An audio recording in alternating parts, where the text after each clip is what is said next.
এদল বিশেষভাৱে সক্ষম লোকৰ কৰুণ জীৱনগাথা। পথে ঘূৰি ঘূৰি জীৱন নিৰ্বাহ কৰি আছে লোককেইজনে। আজিলৈকে নাপালে কোনো চৰকাৰী সাহায্য। নলবাৰী জিলাৰ বৰক্ষেত্ৰী চৰাঞ্চলৰ এদল বিশেষভাৱে সক্ষম লোকৰ কৰুণ জীৱনগাথা। পথত ঘূৰি খুজি মাগি জীৱন নিৰ্বাহ কৰি আছে বিশেষভাৱে সক্ষম লোককেইজনে। বৰক্ষেত্ৰী চৰাঞ্চলৰ ভাংনামাৰীৰ মিয়াচান আলী, আইনুদ্দিন আলী, মফেদ আলী, জামাত আলী আৰু কুৰিহামাৰীৰ খাজা আলীয়ে বহু কষ্টেৰে জীৱন নিৰ্বাহ কৰি আছে। খাজা আলীৰ এখন হাত নোহোৱাৰ বিপৰীতে বাকীকেইজনে চকুৰে দেখা নাপায়। কিন্তু আজিলৈকে কোনো জনপ্ৰতিনিধি চৰকাৰৰ পৰা একো সাহায্য নোপোৱাত ক্ষোভ উজাৰে বিশেষভাৱে সক্ষম লোকসকলে। বিশেষভাৱে সক্ষম লোকৰ বাবে মাহিলী দিয়া 1,000 টকাৰ পৰাও বঞ্চিত হৈ আছে লোককেইজনে।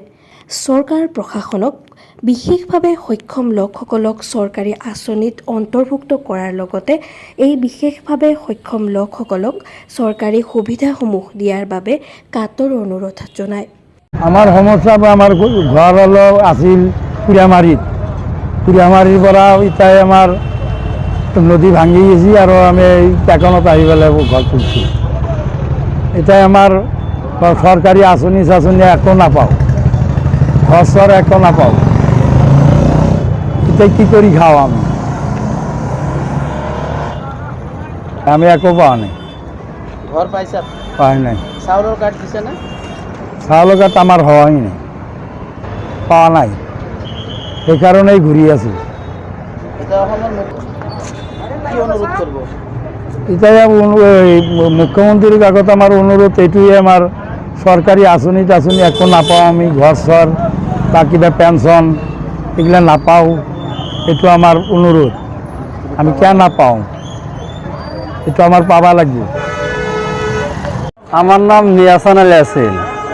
আমাৰ ঘৰ হল ভাংনামাৰি, জিলা নলবাৰী, থানা ভাংনামাৰি, পোষ্ট অফিস ভাংনামাৰি। মই এইটো কথা ক'বলৈ ওলাইছোঁ যে তাৰমানে আমি যে বিকলাংগ মানুহ, কিন্তু চৰকাৰৰ পৰা আমি কোনো সাহায্য নাপাওঁৱে।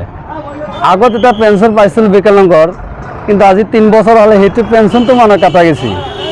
তাৰপিছত মই কিমান কাগজ পাতিগিলা জমা দি আছোঁ, অফিচত দি আছোঁ, আমাৰ যিটো ভাংনামাৰী প্ৰেচিডেণ্ট তেখেতক দি আছোঁ, যিবিলাক আমাৰ অংগনবাদী কৰ্মীগিলা তেখেতক দি আছোঁ, কিন্তু কোনোভাৱেতো মানে কামটো নহয়। আৰু আমাৰ মানে আমি যে বিকলাংগ, আমাৰ এটা ঘৰ হ'ব লাগে, সেইটো ঘৰ হোৱা নাই। সেইকাৰণে মানে আমি এই সমস্যাত পৰিছোঁ। কিন্তু আমাৰ চৰকাৰৰ কাষত এইটো অনুৰোধ কৰিব লগা হৈছে যে মানে চৰকাৰে বহুত ধৰণৰ আঁচনি দি আছে, মই কিয় নাপাওঁ, মোৰ পাব লাগে। সেইকাৰণে মই অসমৰ মুখ্যমন্ত্ৰীৰ আগত অনুৰোধ কৰিছোঁ যে মই এইখিনি বস্তুখিনি পাব লাগে। কিয়নো মুখ্যমন্ত্ৰীসকলে জানিব লাগে যে আঁচনিগিলা দৰিদ্ৰসকলৰ কাৰণে দিব লাগে। আমিতো বিকলাংগ মানুহ, দৰিদ্ৰ কাম বন কৰি একো খাবলৈ নাপাওঁ। বস্তুগিলা আমাৰ কাৰণে হ'ব লাগে। এইটোৱে মই অসমৰ মুখ্যমন্ত্ৰীৰ আগত আহ্বান জনাইছোঁ যে যিহেতু বস্তুগিলা আমি পাব লাগে, আমাক কৰি দিব লাগে। মুকালমুৱাৰ পৰা শ্বাহনুৰ আলমৰ ৰিপৰ্ট, বাৰ্তা টু জেড।